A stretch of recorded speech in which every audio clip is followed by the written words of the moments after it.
Buenas, ¿cómo andan? Espero que estén muy bien, espero que estén teniendo un buen fin de año con todo el caos que eso supone. Hoy traigo un video un poco distinto, yo suelo hablar de libros y me gusta mucho hablar de las lecturas que tuve a fin de año, pero hoy, aunque ese video va a venir, tengo ganas de hacer otra cosa. Este video yo lo titulé Mis Biblias.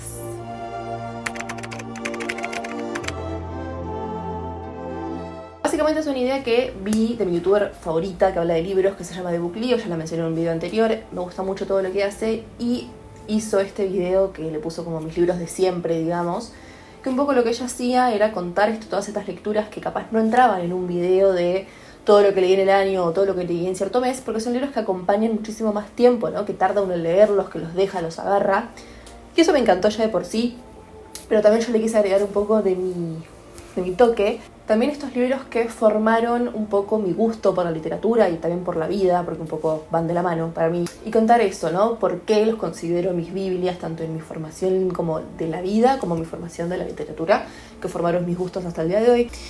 Voy a empezar con una de las reinas de la literatura latinoamericana y argentina sobre todo, que es Pizarnik.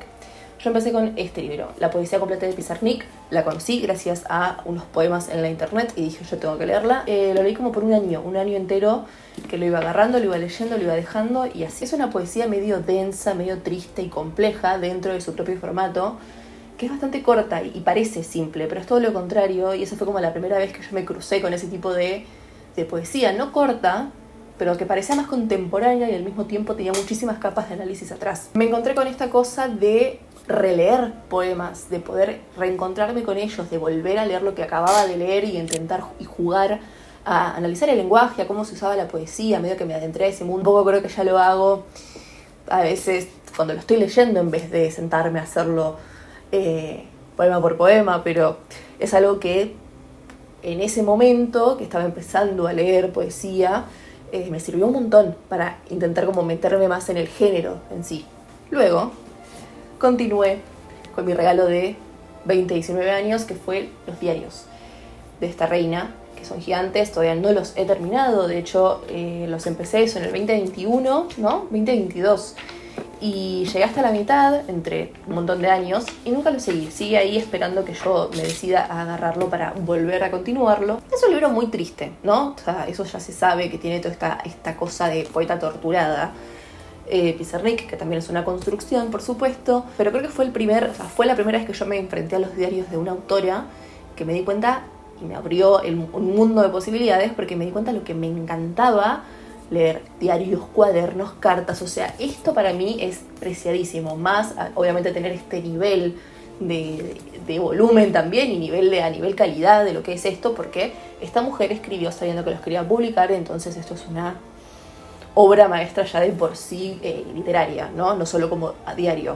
Esta idea de que ella lo escribió sabiendo que lo quería publicar, lo vuelve una invitación extremadamente dramática a su vida. No solo es personal y como muy intenso y violentamente triste, casi siempre, sino que también es como una invitación a otras facetas de Pizarnik que muchas veces no conocemos de ella, porque nos quedamos con esta idea de que estaba triste, era una torturada y ya. La vemos cómo se desenvuelve en lugares públicos, cómo después reflexiona sobre eso. La vemos siendo hija, siendo amante, siendo estudiante, siendo partícipe de la terapia, amiga, lectora. O sea, un montón de Pizarniks que no tenemos tan acostumbrados a tener, y que también incluso cuando sale de sus propios diarios se habla de que son re tristes, y sí, por supuesto que es recontra triste, porque es ella escribiendo sin ningún tipo de límite, aún sabiendo que lo iba a publicar. Entonces eso, y además teniendo todos los problemas que ella tuvo a nivel mental, obviamente lo vuelve algo triste. Pero toda esta otra faceta de Pizarnik, que no se habla de forma mediática, es increíble poder sumergirse en eso y con sus propias palabras. A mí leer estas entradas me ayuda mucho a entenderla y también a cambiar mi propia percepción hacia ella. Entonces sé terriblemente que cuando termine esto, seguramente voy a querer releer esto, y lo hago cada tanto dentro de algún otro poema a revisitarlos, porque cambia mucho la propia percepción del poema también cuando tenés un montón de data, todo el tema de la interpretación y de dejarse fluir con el texto está buenísimo, pero también tener un contexto para el autor para mí es súper importante a veces, y más cuando la admiro, ¿no? A la persona. Al mismo tiempo no me interesa terminar de leer los diarios ya mismo. Me gusta leer 3 entradas, dejarlo, es algo que lo disfruto, lo hago. De hecho he leído alguna que otra este año, pero muy así, esporádicamente. aunque no lo esté leyendo, o sea, también vuelvo muchísimo a todas las anotaciones que tengo. Es un libro que es para marcar un montón, te identificas un montón con ella por la forma en la que habla de la vida, por la forma en la que se queja, también por la forma en la que ama. Entonces, también vuelvo mucho a los diarios y releo cosas que marqué hace 3 años cuando lo leí y me encanta. Vamos a seguir un poco por esta onda, medio así poética si se quiere, porque voy a hablarles de la poética de Hegel, rarísimo. George Wilhelm Friedrich Hegel, que bueno, es un sociólogo, tengo entendido. Se murió de cólera, wow. Bueno, estudió filosofía, estudió sociología, estudió un montón de cosas este muchacho. Básicamente voy a confesarlo, es de esos libros que me va a acompañar por el resto de mi vida porque nunca lo termino de leer. O sea, siempre leo el primer capítulo y lo abandono. Pues la verdad que es bastante complejo y cuesta mucho bajar algunas, casi todas, de esas ideas que tiene alrededor de la poética, que es un concepto también medio como decís que es la poética. Cuesta bajarlo un poco a tierra y tiene frases y cosas muy preciosas también, porque habla de algo medio como que es medio etéreo, como la poesía, ¿no? Como ese concepto que tenemos todos en la cabeza, pero al mismo tiempo él intenta como explicar un montón de cosas. Cuesta bastante seguirlo. Soy muy consciente de que si el día que lo quiera como retomar y volver a enfrentarme a él, lo voy a tener que hacer desde un lugar de, bueno, estudio, ¿no? Como sentarme. Uy, me estoy yendo para abajo. Wait. Uy, está re abajo. Ay, en el video voy a ver cómo... Bueno, estoy consciente de que voy a tener que encontrar de una manera más específica la próxima vez que lo quiera leer, y lo quiero hacer pronto, de sentarme, de analizar, de escribir, de bajar realmente con un cuaderno las cosas que está diciendo, porque cuesta bastante. Pero es un libro muy interesante. Les voy a leer alguna otra cosa del índice para que entiendan un poco qué es lo que trata el libro. Primero hay una introducción y después dice: capítulo 1 de la obra de arte poética, caracteres que la distinguen de la prosa. Sección 1 del pensamiento poético y del pensamiento prosaico. Sección 2 de la obra poética. Sección 3 del poeta. O sea, eso es solo el capítulo 1, que es hasta donde he llegado siempre que lo intenté leer. Es un libro, les digo, que está para marcar, porque son ideas increíbles, pero que es eso, cuesta mucho entender realmente a qué se refiere. O sea, es como una nebulosa un poco. Lo que tiene es que es de esos libros que sé que también voy a volver una vez que lo haya leído, porque el posta está escrito de una manera tan, pero tan preciosa, no solo por hablar del poeta, sino por la forma en la que lo hace, ¿no? Con esta cosa de admiración un poco, y como toda esta cosa medio... Creo que sigue agregando un poco, incluso aunque intente explicar las cosas, sigue agregándole un poco de esta fantasía y de esta cosa medio romantizada un poco, pero a mí me encanta. Hay una frase que desde que la vi la tengo ahí como marcada. Es un libro muy para discutirle también a lo que plantea y cómo lo plantea. Tengo algunas anotaciones que hice hace como 50 años. Acá dice, del poeta, tengo marcado que dice: también es el poeta quien debe descender a las profundidades más íntimas del alma para revelar sus misterios. No sé, siento que capaz lo leí en un momento en el cual no había profundizado en otros tipos de lecturas un poco más complejas, entonces capaz la próxima vez que lo agarre pueda que lo disfrute mucho más y que sea un poco más sencillo. Eso estaría buenísimo porque, nada, siento que debe estar increíble. Vamos a seguir con esta cosa de la poesía. Tengo algo ahí que como que sin terminar siempre. Y vamos a hablar de otra de las grandes poetas argentinas, que es Storni, mi amor preciosa. Este libro, quiero decir que es de los libros más hermosos y preciados que tengo en mi biblioteca. Me lo regaló mi hermana, es la edición completa de toda la poesía de Storni, la que se fue publicada en el libro, la que no, la que es en prosa, toda está acá. Es una edición bellísima, que se nota que está hecho con mucho amor. Tiene muchísimas imágenes, hay algo que me gusta mucho, que es que tiene las imágenes de las primeras ediciones de todos los libros.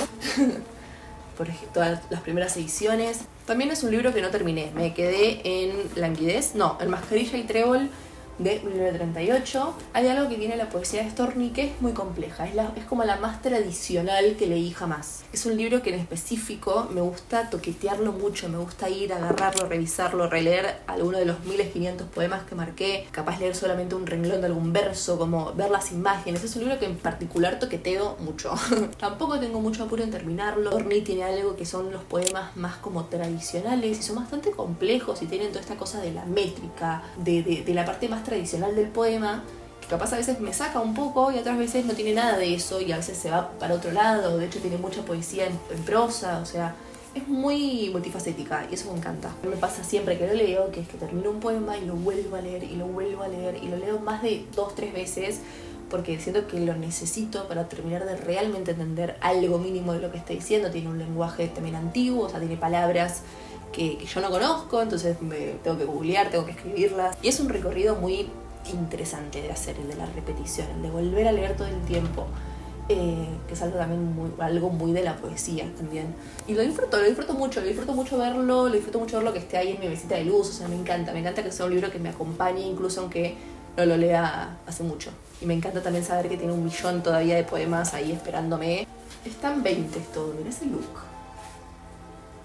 No, lo amo terriblemente. Vamos a seguir hablando de los libros que han formado mi gusto. Yo tengo que hablar de nada más y de nada menos que de Isabel Allende, con La Casa de los Espíritus en específico. Desde que yo empecé a leer de manera un poco más cotidiana, o sea, 2020, 2021, después de reencontrarme, digamos, con la lectura, mi madre lo único que me pedía es que por favor leyera este libro porque ella sabía que me iba a encantar. Hasta que le hice caso y tenía razón. Una vez que lo agarré yo no pude soltarlo más y lo peor de todo es que aunque lo soltara no podía parar de pensar en estos personajes, o sea, me fascinaban las personalidades, los distintos personajes, tipo, todas las historias que hay dentro de esto solo. Es la historia de una familia, pero también es la historia de un país, de una Latinoamérica también, si se quiere. Lo siento, o sea, muy cercano, realmente, fue el libro con el que descubrí a la autora, y cada libro que yo leo de Isabel Allende a mí me fascina, porque sé que son universos que me van a acompañar toda mi vida, o sea, son cosas que no solo se consumen rápido porque tienen esa cosa de que no puedes parar de leerlo y está muy bien escrito y te atrapa, también porque de verdad te dejan algo. Simplemente se convirtió en mi autora favorita y todo empezó acá. Para el que no conoce esta historia, acá vamos a empezar siguiendo a Esteban Trueba, que es este campesino que empieza a construir las bases para todo el resto de la familia, que también vamos a conocer porque seguimos la historia de esta familia como por 3 generaciones más o menos. A mí lo que me encanta es que esto se vuelve una historia de personajes, o sea, de personajes cuestionables y que parecen extremadamente reales, humanos, donde aunque odies a esos personajes porque son insufribles y porque hacen cosas horribles, vos seguís pensando en ellos todo el tiempo, te siguen y también te ves un poco reflejado en esas malas decisiones que hacen constantemente, porque es eso, son extremadamente humanas. Y quiero decir que Clara del Valle me parece de los mejores personajes del mundo. Qué mujer esa mujer. Me fascinaba cada vez que aparece. Isabel Allende tiene algo en particular con escribir mujeres que todo le sale increíble. O sea, también entiende muy bien al género masculino y más de otras épocas y todo, pero cuando escribe mujeres lo escribe con un amor que me encanta leerla. Y creo que este libro, sobre todo, que fue el primero que hizo, y creo que nunca llegó a igualar este nivel de genialidad, o sea, todos los libros son increíbles, pero esto es maravilloso, creo que muestran mucho lo que es Isabel Allende, o sea, que es una persona llena de historias para contar, con muchísimos personajes, con idas y vueltas, con este elemento del realismo mágico que a mí me vuelve loca, pero loca, me encanta, pero también eso, con mucho amor, son historias que hablan del amor que se tienen las personas, del odio también, pero siempre está como esta gran cuota que mueve a los personajes, que es el amor. Me gusta decir que este libro para mí es como el 100 años de soledad de los hombres. Obviamente lo digo en chiste porque no leí 100 años de soledad y debe ser increíble, pero nada, me da mucha risa porque es como ese gran libro de formación para mí. Y dato curioso, este libro como es de mi madre, yo lo leí siendo de mi madre, entonces no marqué absolutamente nada. Pero lo voy a releer y va a ser marcado. Y lo que a mí me sorprende es eso, desde que yo lo leí, ese 2021 creo que fue, 23 del 9 del 2021 lo empecé. Desde que yo lo leí en ese momento yo dije, este libro yo lo voy a releer pronto. Y desde entonces lo digo y nunca lo volví a hacer, pero lo voy a hacer, estoy segurísima. Porque nunca, no hay nada que me dé lo que me da ella. Vamos a continuar con Las cartas a un joven poeta, Rainer Maria Rilke, no sé cómo se pronuncia, este libro. ¿Qué decir de este libro? Pero en inglés, en esta edición, porque era extremadamente barato, o sea, 15.000 pesos. Obviamente nuevo, ¿no? Y todo. Y me encantan estas ediciones de así en inglés, de los Penguin Classics. Pero siento que es un libro que tengo que releerlo sí o sí en español. Me pasa en específico, que es algo muy normal, o sea, así funciona el lenguaje, pero a mi cabeza me sorprende mucho, que es, al haberlo leído en otro idioma, en inglés, me impresiona mucho la elección de las palabras. Entonces es un libro que vuelvo a releer siempre y me fascina eso, me fascina como la elección de por qué lo dirían así, o sea, esas cosas, esa elección de esas palabras súper específicas que obviamente en español son súper distintas y la oración entera estaría reformada de otra forma, que a mí eso ya me vuela la cabeza.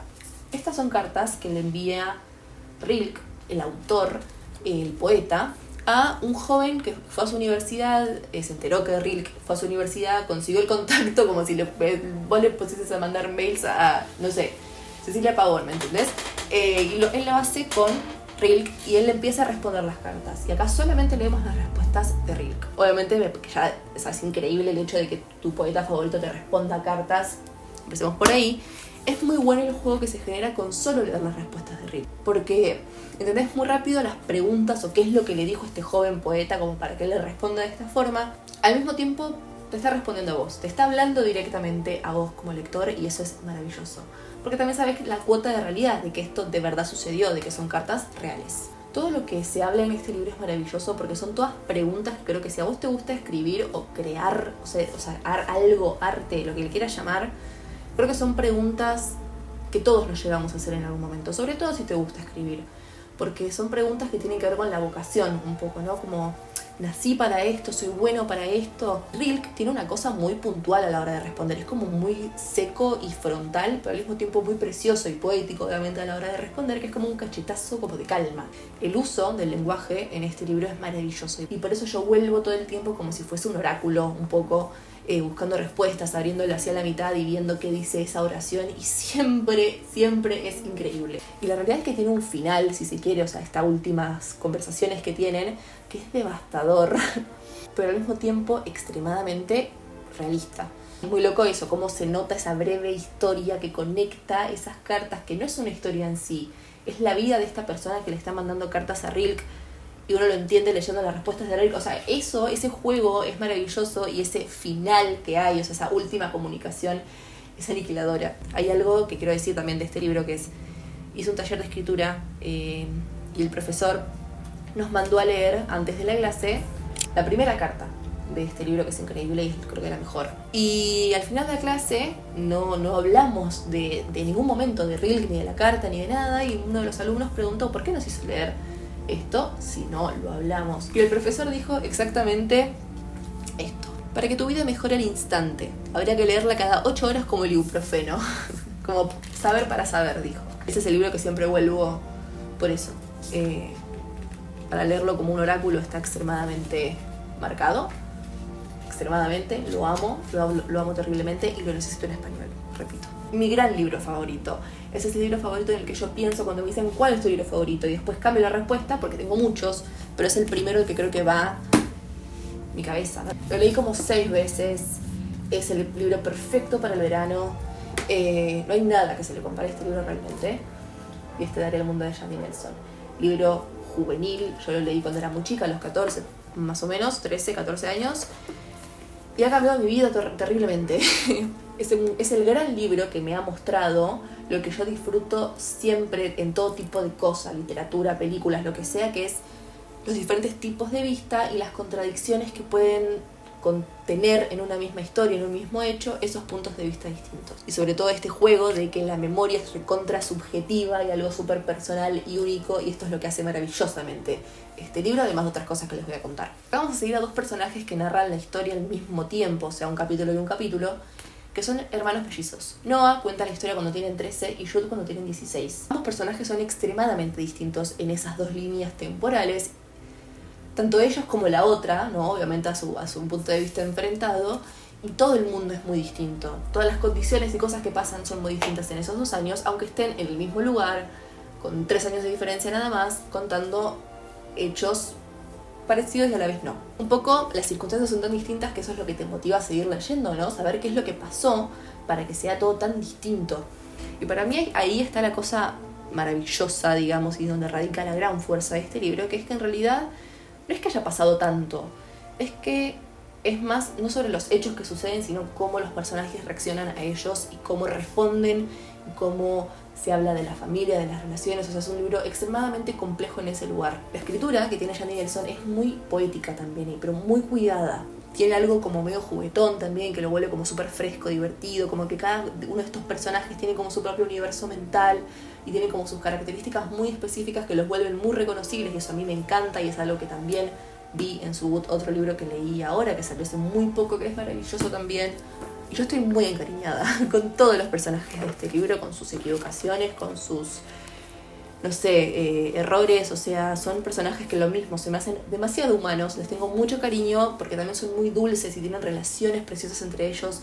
Las relaciones amorosas son maravillosas en este libro. Creo que es un libro muy eso, de formación. O sea, yo no sé cómo me sentiría si lo leería, si lo leyera por primera vez hoy. Estoy segura de que me encantaría, pero haberlo leído a los 14 generó en mí un monstruo. Lo amo.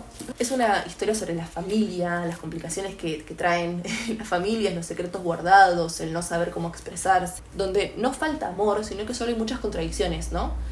Es una dulzura que a mí me conmueve mucho encontrarme con esos espacios, y esto les digo, lo encontré a los 14, así que obviamente que me fascinó. Y quiero mencionar eso, el último libro que sacó esta mujer, que se llama Nuestra descabellada historia de amor, Nuestra desquiciada historia de amor en español, o When the World Tips Over en inglés. Es maravilloso, se lo pueden conseguir, es increíble, tiene muchos toques de Isabel Allende ese libro, porque tiene mucho realismo mágico, pero es maravilloso como logra todo lo que logra acá, pero en un libro el doble de grande y más enredado. Nada, la recomiendo mucho a ella como autora. Por último, vamos a hablar de un libro que ha cambiado, otro libro que ha cambiado mi vida. Vamos a hablar de La mujer rota, de Simone de Beauvoir. Es un libro que está extremadamente roto porque lo compré en la feria del libro usado. Todos los libros que yo consigo de esta mujer están así de rotos, porque no me los quiero comprar usados, porque son más baratos. Y nada, está extremadamente roto, tiene pins ahí para sostener las páginas, no, es un desastre. Es el primer libro que leí de Simone de Beauvoir, y la realidad es que fue un viaje súper intenso, o sea, estaba como muy confundida. No es el libro que yo creí que era, ¿no? Empezó siendo más simple el lenguaje, la forma de escritura, de lo que yo creí. Pensé que iba a ser menos accesible, y la realidad es que tiene una cuota de adictivo que yo no me esperaba, digamos. Un poco, por admitirlo, pensé que iba a ser como más feminista simplón, si se quiere, como menos, como más conceptual, no tanto novela, no tan en tu cara. Digo, más en mi cara en realidad, eso quise decir. Pero por supuesto que no es nada de eso. Voy a contar de qué se trata. Son historias de 3 mujeres distintas, sumergidas en diferentes cuestiones. Rota es el nombre de uno de esos relatos, donde seguimos a una señora en primera persona a través de su diario, que es el último de los que leemos, donde básicamente nos sumergimos en ver cómo relata en primera persona la infidelidad de su marido y cómo ella decide seguir en esa relación, ¿no? O sea, decide en realidad no irse, ¿no? Esa es como la única opción que hay en ese momento. Pues está la edad de la discreción, que es una mujer que se enfrenta a esta idea de ser jubilada y simplemente ser jubilada, o sea, nada más allá. Y luego está el monólogo, que es el del medio, que es un monólogo en primera persona de esta mujer haciendo un descargo total, que vos vas un poco entendiendo a medida que vas leyendo ese monólogo, medio que es como un fluir de la conciencia, por qué está tan harta y ida, ¿no?, en su odio.